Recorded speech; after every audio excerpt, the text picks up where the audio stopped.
ইলেকশনটো অখিল গগৈ সিৰিয়াসলি লোৱা নাছিল ইলেকশনটো যোনে মই কলো না মোৰ কাৰণে খুব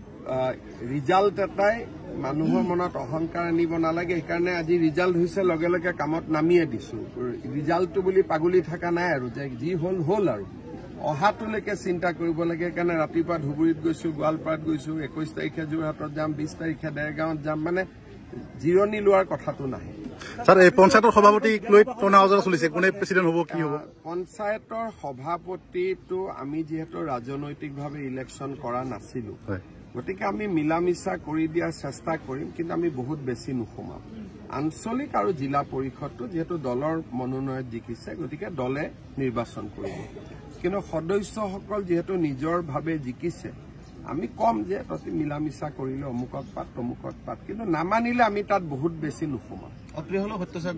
দৰদাম চলিছে তেওঁলোকৰ মাজত নাই